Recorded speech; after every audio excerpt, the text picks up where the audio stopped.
Assalamualaikum warahmatullahi wabarakatuh. Saya Fitri Andriani dari SMA Muhammadiyah 10 PKB Gresik mengikuti lomba pembelajaran inovasi pada kegiatan OMBN. Dalam zaman sekarang ini, siswa SMA yang menginjak remaja tangannya tidak lepas dari handphone. Dari 24 jam hampir 23 jam mereka pegang handphone. Kemudian dari pegang handphone tersebut, mereka ketika pembelajaran akan jenuh mengenai pelajaran yang akan dipelajari ketika mereka tidak tahu apa makna atau apa kegunaan dari materi yang akan mereka pelajari. Kemudian mereka cenderung individualisme karena sibuk dengan HP-nya sendiri, dan itu mengurangi interaksi dengan temannya, sehingga komunikasi antara mereka dengan temannya atau mereka dengan lingkungan sekitar itu sangat kurang. Bahkan sekarang meskipun nantinya mereka harus terjun ke masyarakat, harus punya kemampuan public speaking, tetapi karena hal itu maka kecakapan dalam public speakingnya berkurang. Dari hal tersebut, selama ini untuk pembelajaran matematika dalam 3 tahun terakhir ini, kami menerapkan satu untuk menangani hal tersebut adalah salah satunya saya menggunakan manfaat dari handphone yang mereka punya, sehingga apa yang kita pelajari itu akan kita cari maknanya di dalam Google tersebut. Jadi kalau pada pembelajaran kali ini kita akan belajar mengenai materi matriks. Nah, sebelum kita masuk ke matriks, mereka saya ajak untuk memberikan opini terhadap suatu gambar yang itu nantinya adalah basicnya mereka harus belajar mengenai matriks. Nah, untuk tahu gambar ini sebenarnya hal apa, mereka saya ajak untuk menggunakan gadget browsing sederhana di Google.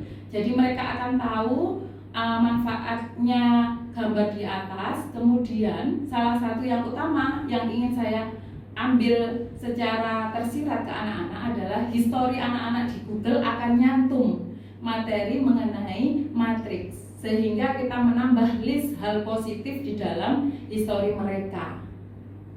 Dan pembelajaran yang kedua yang sering saya lakukan adalah mengelompokkan mereka secara heterogen berdasarkan gaya belajar mereka.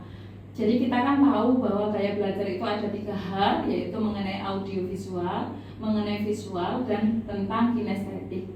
Nah, kalau kebanyakan sekarang itu dikelompokkan berdasarkan visual sendiri, audio sendiri, kemudian kinestetik sendiri, saya mencoba untuk membaurkan mereka. Jadi satu kelompok itu terdiri dari audio, terdiri dari visual, terdiri dari kinestetik. Untuk apa hal tersebut dilakukan? Agar mereka bisa saling menyempurnakan. Ketika ada materi-materi yang itu tersampaikan secara audio, maka audio akan menangkap dengan jelas, sehingga nanti kedepannya yang kinestetik sama visual ketika belum bisa memahami, maka akan bisa dibantu oleh temannya yang audio tersebut. Begitupun untuk 2 teknik belajar yang lainnya. Oke, yang ketiga, saya juga sering melakukan ice breaking. Untuk apa ice breaking ini? Sebenarnya ini adalah hal konyol, tapi hal ini itu pernah saya baca bisa menurunkan titik jenuh. Jadi ketika kita belajar misalkan 2 kali pertemuan 45 menit kali 2 90 menit, anak disuruh berpikir dari 90 menit untuk pelajaran matematika, jelas jenuh. Jadi di tengah-tengah itu sering saya lakukan mengenai ice breaking, entah itu tepuk semangat, ataukah itu tepuk 1, tepuk 2, ataukah hanya lompat-lompat biasa. Jadi itu dilakukan di tengah-tengah pembelajaran, sehingga mereka akan di tahap yang refresh kembali dan bisa menerima materi kembali secara baik.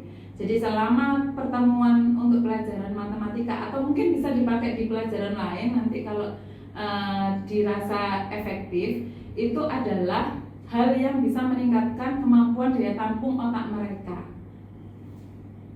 Dan yang tidak kalah, ini saya baru nyoba di 2 tahun terakhir, yaitu meminta anak-anak ketika selesai pembelajaran, mereka saya kasih 1 atau 2 tes soal yang mereka nanti dengan sukarela menjawab, tetapi tidak hanya menjawab saja di papan. Artinya tidak hanya menuliskan jawaban mereka di dalam papan, tetapi mereka juga harus untuk mempresentasikan jawaban mereka terhadap teman-temannya dan menerima pertanyaan dari teman-temannya.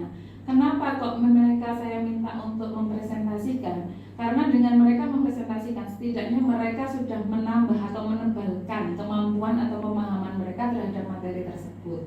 Jadi ini belajar dari, biasanya kan kalau berkelompok itu presentasinya berbarengan semuanya. Nah kalau ini itu perorangan. Jadi mereka mengerjakan, kemudian mereka mempresentasikan. Ini satu poin yang saya rasa bisa menambah kemampuan public speaking mereka, meskipun ini pelajaran matematika.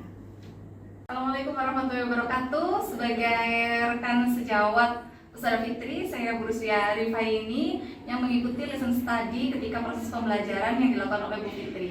Alhamdulillah pelajarannya sangat menyenangkan dan membuat teman-teman dan para siswa juga antusias dalam proses pembelajaran yang dilakukan oleh beliau. Alhamdulillahirrahmanirrahim. Demikian adalah praktek baik saya dalam beberapa tahun terakhir ini. Semoga ini bisa menambah kreativitas saya dan bisa menginspirasi kepada orang lain semuanya. Hidup adalah perjuangan. Assalamualaikum warahmatullahi wabarakatuh.